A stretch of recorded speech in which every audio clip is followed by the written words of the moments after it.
to the channel. So real quick before the sun goes down, I'm gonna try to get that tire there replaced on the Buffalo Soldier. I actually have a full set of 7. 3 of them are already assembled. Another 4 I got to put together. But I slowly been gathering what I need. Now I got some time, so I'm gonna go ahead on, swap this tire out, and see if we can get this truck back on the road.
Well, folks, we got one small problem, one setback. I got ahead of myself.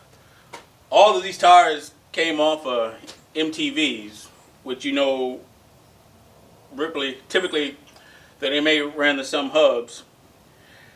They run singles, so they all face to the outside. So they have these valve stems here, and I'm gonna have to remove this and put them on in for the time being.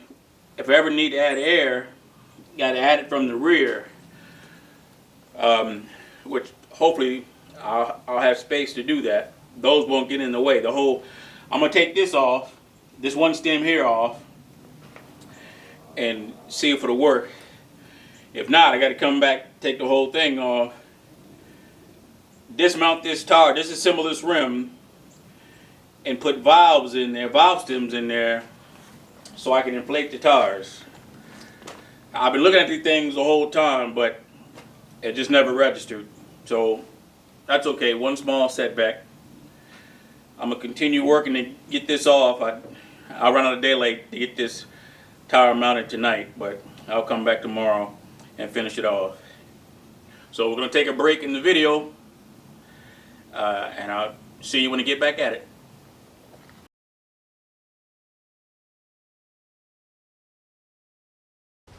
Hey folks, we're back out at the Buffalo Soldier. We had a bit of rain yesterday, so it's still soaked around here, but sun's out, and I'm take this opportunity to remove the CTIS pieces here for inflating the tire, because as I stated yesterday, these came off an MTV. So on all 4 tires, or 6, depending on what model you have, this is facing to the outside. On my 5-ton, my 900 series, 936, this is going to face to the inside. Even though they're still single tires, this is going to face to the inside. This here will probably be okay, but this loose one here will hit some of the components that are around the axle. So I'm going to go ahead and remove these 2 Allen screws and then just take this system off. I have new valve stems on order, so eventually I'll have to break these tires down, put in the new valve stems, and turn them around so they're facing out. And do that on these 3 tires. The others are not assembled, so I'll be able to take care of those before I put them on the truck. But again, like I said, I didn't think about it, was getting ahead of myself.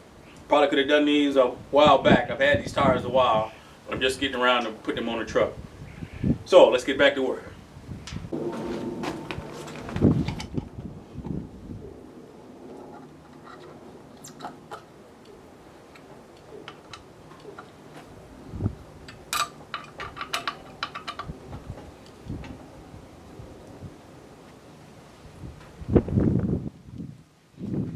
I have to take these off because this stud here won't allow me to turn this all the way. So like I say, I got to remove this so I can get room to take that off and then mount it back on there.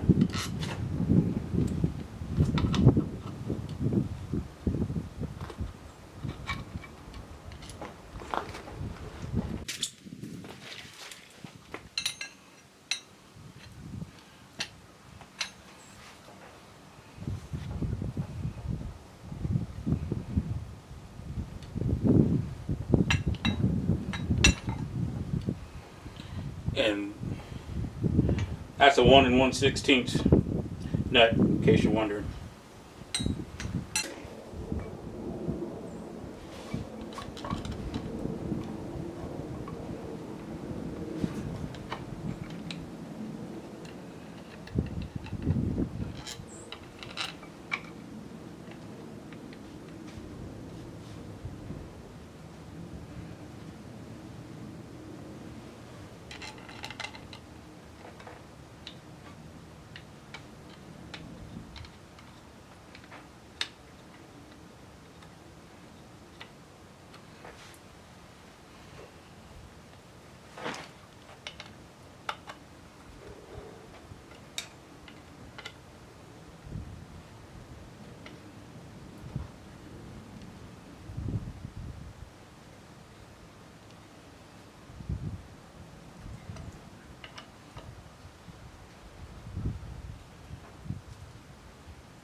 grab these on eBay or Facebook Marketplace if anybody's looking for some.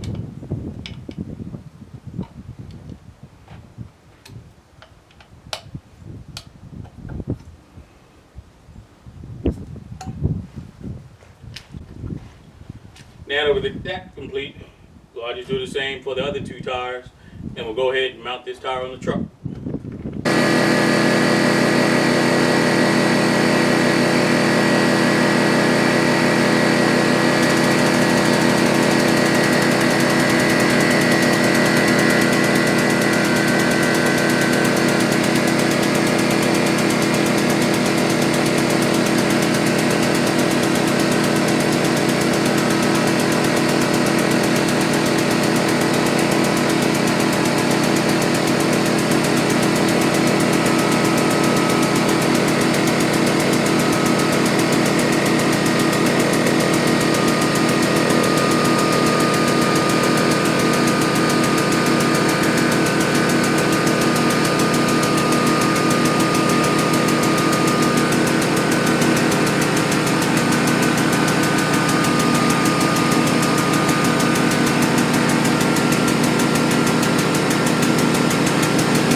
I'm gonna seat these by hand. These rims are stud centered.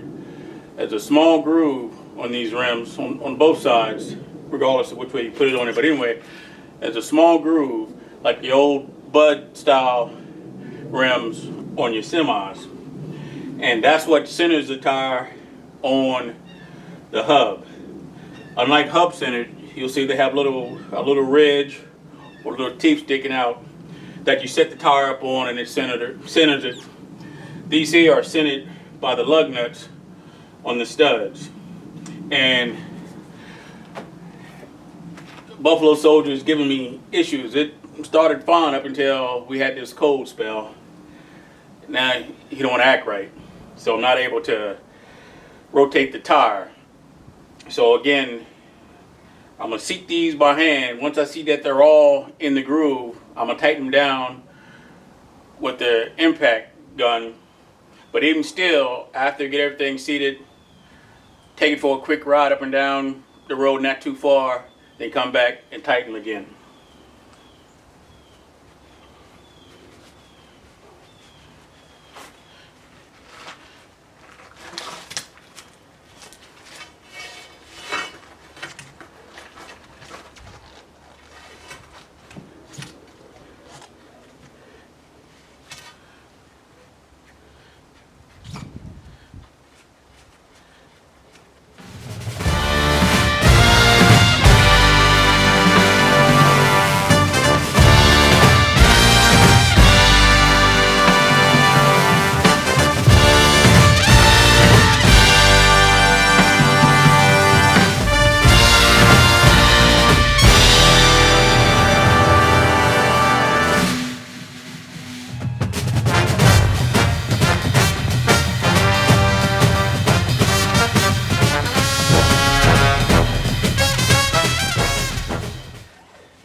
Now that I have them all seated, in other words, centered, relatively centered on each nut, you see that you don't see any gaps beneath it, you don't see any gaps above it. And do that, check that on all 10 of them. Now again, if you, ideal situation, you get at least 2 people and you got a vehicle that's running, you can rotate the tire and you got somebody to help you. These tires aren't light. It'll go a whole lot easier, but you do with what you have. So I'll continue to hand tighten these, and then I'll throw the impact wrench on them. I'm not sure if you can quite tell, but this what I'm talking about. These holes are beveled, meaning they're thinner in the middle than they are the actual rim itself. And those bolts sit down inside of there, and that's what centers the tire on the axle. I'll show you the difference on one of my truck tires. Take a look at this rim here. See, that's the same thickness all the way through. The bolt is going to sit on, the nut is going to sit on top of this rim, and these rims are hub centered. You see these little ridges right here? when you stick these on the hub, there'll be a little lip, and this will ride up on it, and that's what centers the tire. So here's an example on the Black Knight. Notice how the nut sits on top of the rim, has this ring right here, and these little fingers right here is what center the tire.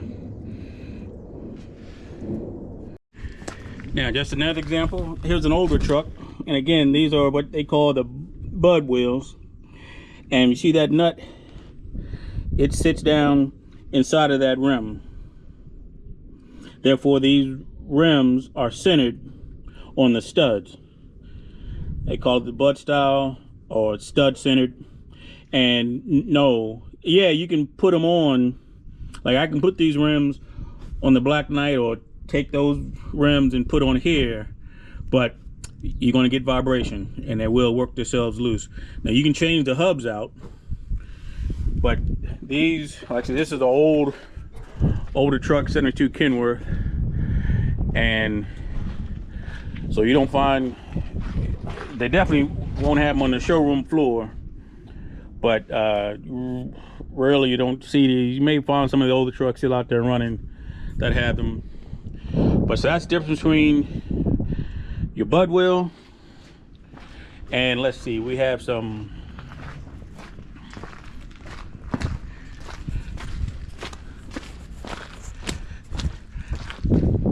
that's called your Dayton wheel or spoked wheel. And again, you want to, when you tighten those down, you want to make sure they're seated and centered before you put it on there. A lot of tire shops, they'll still handle these. They don't want to, but they will. Some of the younger guys don't know what they're doing. But those are your different wheel types that are out there. Now, turn my air back on and use the gun to tighten her up and set the wheel back on the ground.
Finally turn that off.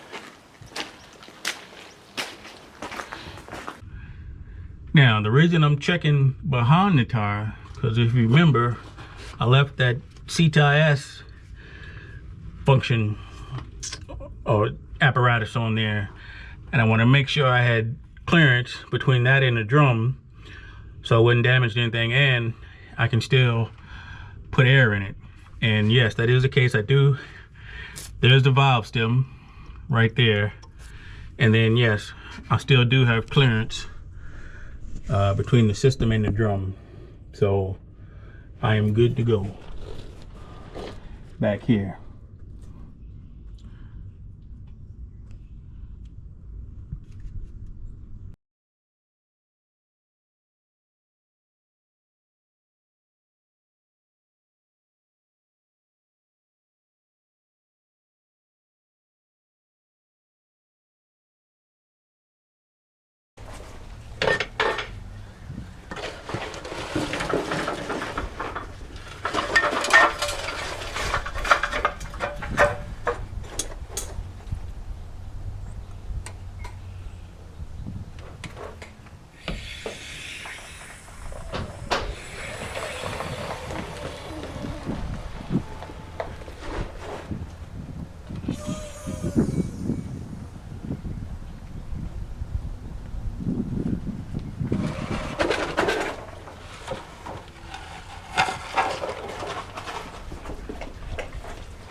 Now there is one piece I forgot to mention earlier before I closed out. But when you saw me mounting that tire on the axle and you saw me trying to lift it with my bar, I could get it so far, but then that wasn't working.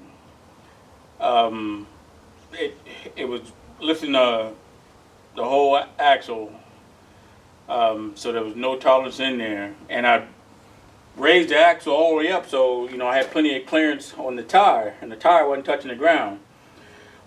But I couldn't lift it to get it to slide up on the studs, no matter what I tried.